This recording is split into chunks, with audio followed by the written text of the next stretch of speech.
सोहन नाम का एक लकड़हारा था। एक दिन वो जंगल से लकड़ियां काटकर अपने घर को वापस लौट रहा था। रास्ते में उसे एक तपस्वी दिखाई पड़ा। कड़ी सर्दियों के दिन थे। तपस्वी ठंड की वजह से काफी थरथर कांप रहा था। स्वभाव से दयालु और परोपकारी लकड़हारे ने अपनी लकड़ियों में से कुछ सूखी लकड़ियां उसके पास जला दी। तपस्वी को बहुत राहत हुई।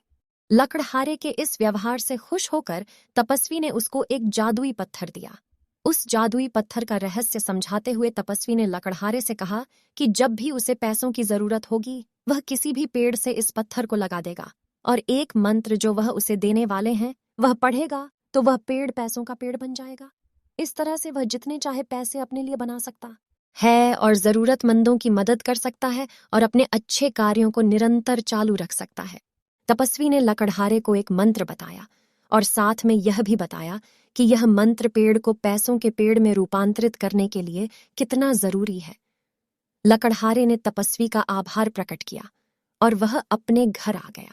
लकड़हारे ने अपनी धर्मपत्नी को वो जादुई पत्थर दिखाया और सारी घटना के बारे में भी बताया।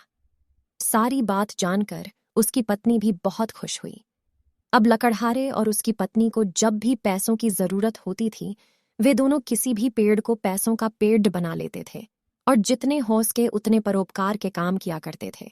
एक दिन उनके एक पड़ोसी ने उन्हें पेड़ को पैसों के पेड़ में बदलते हुए देख लिया। उसके मन में लालच आ गया। एक रात उसने वह पत्थर चुरा लिया। उसने पत्थर को किसी पेड़ से लगाया और इंतजार करने लगा कि वो पैसों का पेड़ बने, लेकिन ऐसा नहीं हुआ और उसे मंत्र के बारे में भी पता नहीं था। दूसरी तरफ लकड़हारा परेशान था। उसने पूरे घर में पत्थर को ढूंढा लेकिन उसे कहीं भी वो नहीं मिला।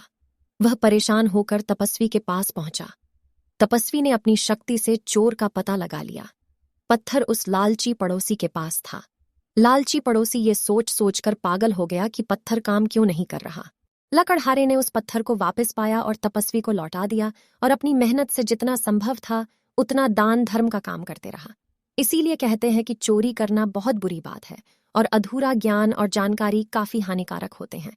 दोस्तों, आज की यह कहानी आप सभी को कैसी लगी कमेंट में जरूर लिखें और कहानी अच्छी लगी हो तो वीडियो को लाइक करें और मेरे चैनल को सब्सक्राइब जरूर करें। धन्यवाद।